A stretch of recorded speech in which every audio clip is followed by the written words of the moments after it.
बगैर तालीम के कोई भी कौम तरक्की नहीं कर सकती। हालात के पेश नजर जैसे आज हालात हैं हमारे मुल्क के खास तौर से, इसमें बहुत जरूरी है कि हम मुसलमान तालीम के मामले में आगे कदम बढ़ाएं।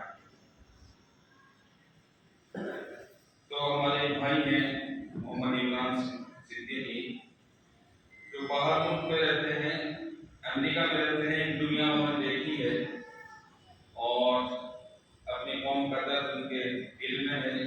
वो ये चाहते हैं कि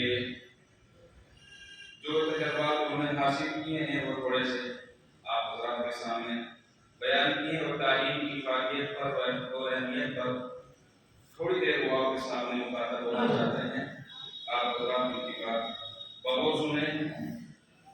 असल बात यह है, जिसकी उम्मीद कौन है, अक्लमंद कौन है कि बात ये देखी जाए कि क्या कहा जा रहा है, ये न देखा जाए कि कौन कह रहा है, और बात अमल करने की हो तो उस पर अमल करने की चाहिए, किसी की बात हो। 10 मिनट आप अपने सामने मुखातब हों।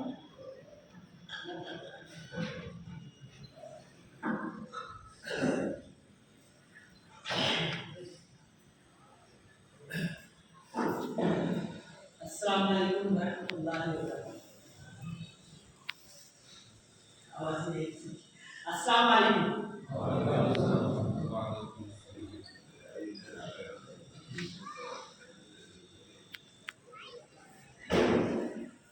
जज़ाकल्लाह इमाम साहब, आपने मुझे मौका दिया अपनी बात रखने का, और शुक्रगुजार हूँ आपका। इंशाअल्लाह मैं बहुत कम टाइम में 3 चीजें कवर करूँगा।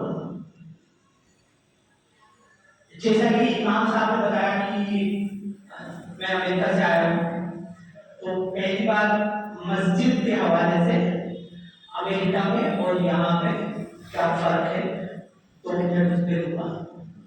फिर गवर्नमेंट ऑफ इंडिया, हिंदुस्तान की जो गवर्नमेंट है, उसके मुताबिक उनकी क्या एनालिसिस है, क्या रिपोर्ट है हम लोगों की स्थिति पे, उसके बारे में मैं 4-5 मिनट बात करूँगा और 2-3 मिनट में बात करूँगा हमारे मजहबी एतबार से तारीख की अहमियत है। मैं पिछले 15 साल से अमेरिका में हूँ, 2008 से, और अल्हम्दुलिल्लाह जो हमारी लोकल मस्जिद है, मस्जिद इस्लाम, उसमें बोर्ड ऑफ डायरेक्टर हूँ और कमेटी के मशवरे से हम लोग बहुत सारे काम करते हैं। मस्जिद के हवाले से 2 बड़े डिफरेंस मुझे नजर आते हैं अमेरिका और यहाँ में। पहला डिफरेंस है हमारे जो इमाम है उनकी तनख्वाह को लेकर। अमेरिका में मैं जॉब की बात कर रहा हूँ, जॉब से मुताबिक जो वहाँ पे एवरेज सैलरीज है, जो जॉब में जैसे पुलिस कांस्टेबल और क्लर्क और बहुत सारे अलग अलग इदारे, उनके अंदर जो जॉब्स एवरेज सैलरीज है वो $55,000 है। एक साल में $55,000 मिलते हैं एक बंदे को, लगभग इंडिया के हिसाब से 40 से 45 लाख रुपए। और अल्हम्दुलिल्लाह जो हमारे इमामों की जो तनख्वाह है, एवरेज सैलरी है पूरे अमेरिका में $60,000।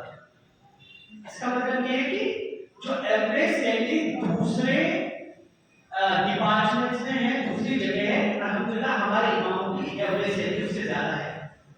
और हिंदुस्तान के अंदर एक लेबर 400 रुपये रोजाना कमाता है, इसका मतलब 12,000 रुपये रोजाना कमाता है। हमारे इमामों को बहुत ही दुख की बात है कि 12,000 से ज्यादा, 12,000 से कम करता है, तो उसमें हम लोग को गौर करने की जरूरत है। जब तक कम से कम हमारी जाती जिम्मेदारी है कि हमें ये चीज सोचनी चाहिए कि क्या हमारे इमाम का खर्चा इस सैलरी में चल पाएगा। दूसरा जो डिफरेंस है, ज्यादातर मस्जिद में जो कमेटी है उसमें एक मेंबर को हमेशा डॉक्टर को लेते हैं, क्योंकि अमेरिका में सबसे ज्यादा पैसा कमाने वाला जो प्रोफेशन है वो मेडिकल का है, डॉक्टर का है। तो यहाँ पे भी जो हमारे प्रोफेशनल्स हैं, डॉक्टर्स हैं, लॉयर्स हैं और बहुत सारे जो दूसरे तरीके से प्रोफेशन है, उन्हें कमेटी में जोड़ने की एक्सटेंड करो, उनको जोड़ो, ताकि बहुत, क्योंकि हमारा जो इदारा है वो सिर्फ नमाज तक महदूद नहीं है। अल्हम्दुलिल्लाह मेरे यहाँ बच्चों की क्लास हुई, मेरा रोका खड़ा हो गया, सुनकर अल्हम्दुलिल्लाह इतने अच्छे क्लास कर रहे हैं, इतना टैलेंट और बच्चों के अंदर, तो उस टैलेंट को हम कैसे और उजागर कर सकते हैं, इसको पर काम करने की जरूरत है। तो मैं दो चीजें बताई, एक कमेटी को रिफॉर्म करने की जरूरत है और दूसरा इमाम की तनख्वाह निकालने की सोचने की जरूरत है। जैसे हम लोग एवरेज सैलरी आप अगर गवर्नमेंट डिपार्टमेंट में देखो तो कम से कम 8 या 10 लाख रुपए एक साल की है, उतना नहीं, लेकिन हमें कोशिश करनी चाहिए कि ऊपर लेके जाए। दूसरा चीज मैंने बताया, 3 मौजूद पे बात करूंगा मैं, ये हो गया डिफरेंस जो मुझे शेयर करना बेहतर लगा। दूसरा है गवर्नमेंट ऑफ इंडिया हम लोग के बारे में क्या सोचती है, हम लोग कहां स्टैंड करते हैं। 2005 में एक कमेटी बनी थी, उसका नाम था सच्चर कमेटी। यहाँ पे बहुत सारे एजुकेटेड लोग बैठे हैं माशाल्लाह, उन्होंने सुना होगा सच्चर कमेटी क्या थी। इसका नाम सच्चर कमेटी ये था कि इसके जो चेयरपर्सन थे उनका नाम राजेंद्र सच्चर था, उनका सरनेम सच्चर था, इसलिए इसका नाम सच्चर था, सच्चर कमेटी रखा गया। इसके अंदर 7 लोग और थे, और ये गवर्नमेंट ऑफ इंडिया ने उस टाइम पे सच्चर कमेटी बनाई थी कि 3 चीजों के बारे में हमें, मुसलमानों के बारे में, आपके और हमारे बारे में, पूरे हिंदुस्तान के मुसलमानों के बारे में 3 चीजों के ऊपर आपको रिपोर्ट पेश करनी है। हम लोग सोसाइटी में सोशल स्टेटस क्या है, सामाजिक एक बात है वो कहां से करते हैं, अगर हमारी तुलना गैर मुस्लिमों से की जाए। दूसरा होता था इकोनॉमिक व्यवसाय, कारोबारी एक बात से अगर हमारी तुलना दूसरी नॉन मुस्लिम से किया जाए हम लोग कहां से करते हैं।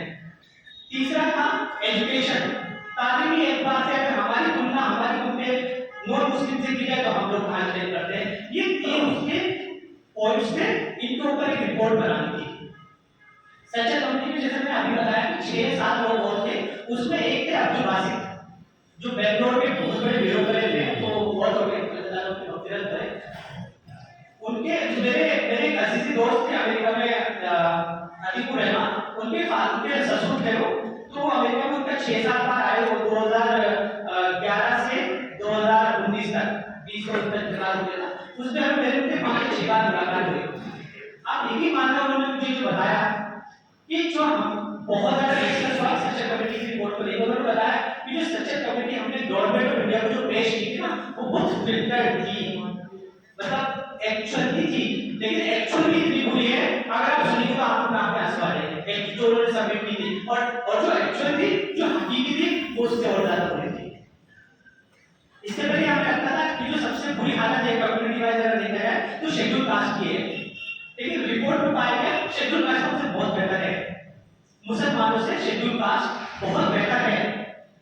तीनों में एजुकेशन, पढ़ाई, व्यवसाय और कारोबार और हमारा सामाजिक स्तर, तीनों में बहुत ही ज्यादा बेहतर है। अब उन्होंने रिपोर्ट बनाई, 406 पेज की बहुत बड़ी रिपोर्ट थी, गवर्नमेंट को सबमिट की, 20 मई तक इसको पर काम चला। नवंबर 2006 में ये रिपोर्ट गवर्नमेंट को सबमिट कर दी गई और उन्होंने 100 पेज से ज्यादा एक बहुत बड़ी रिकमेंडेशन दी कि अगर इनको आपको समाज के दूसरा जो तबका है उसके बराबर लेके आना है तो आपको ये काम करने पड़ेंगे। मैं 4-5 मोटी-मोटी आपको रिकमेंडेशन बताऊंगा, उन्होंने क्या क्या रिकमेंडेशन भेजी थी। एक रिकमेंडेशन ये थी कि नेशनल डेटा बैंक बनाया जाए, नेशनल डेटा बैंक बनाया जाए जगह-जगह, जो हमारी जो ग्रोथ है उसे ट्रैक करने के लिए। उन्होंने बताया कि मुसलमानों के लिए रिजर्वेशन किया जाए एजुकेशन का, खास तौर से कि जितने भी दिल्ली यूनिवर्सिटी, बहुत सारी यूनिवर्सिटी है, वहां पे हम लोग का थोड़ा बहुत रिजर्वेशन होना चाहिए ताकि हमारा पार्टिसिपेशन वहां पे हो।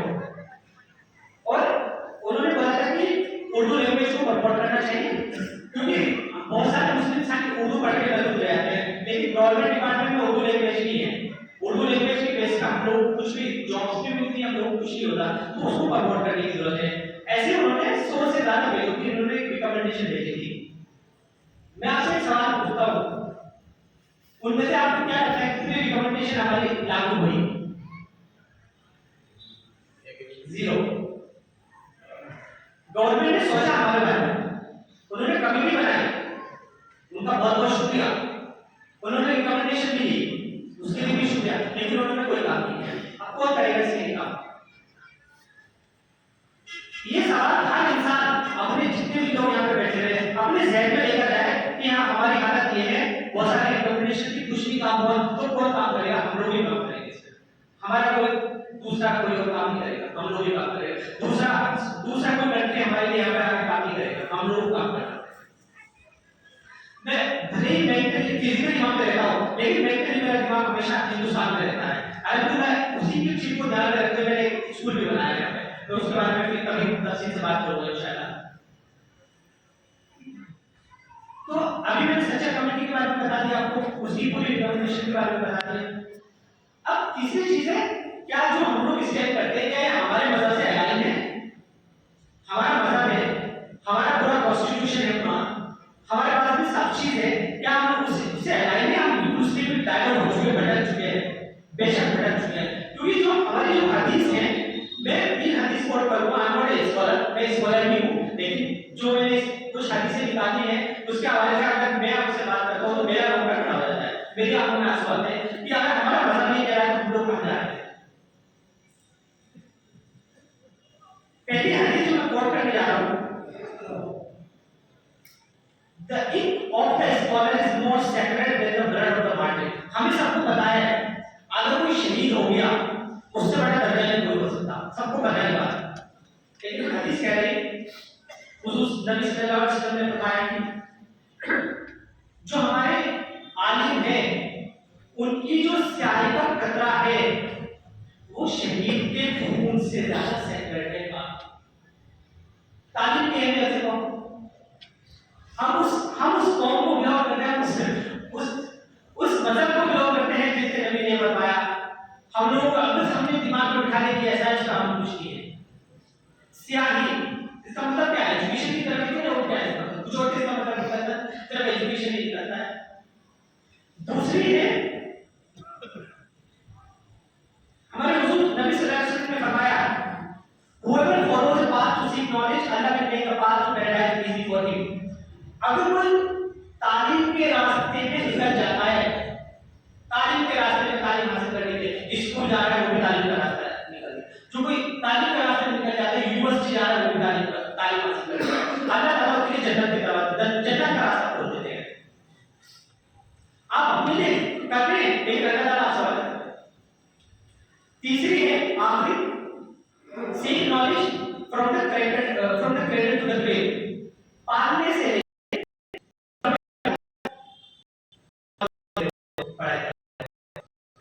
इसी तरह हमको क्या लगता है, 3 बातों में पूरा पता है नेचर और क्या एक्सपेक्ट करोगे आप? तो मैं इसी बात को यही पे खत्म करता हूं कि आपसे 2 प्रॉमिस देता हूं बस। आप एक तो आज से ये है करेंगे, आप 2 रोटी कम खा लेंगे, लेकिन अपने बच्चों को अच्छी तालीम जरूर देंगे। दीन और दुनिया में दोनों तालीम जरूर देंगे, उनका गोल बनाएंगे।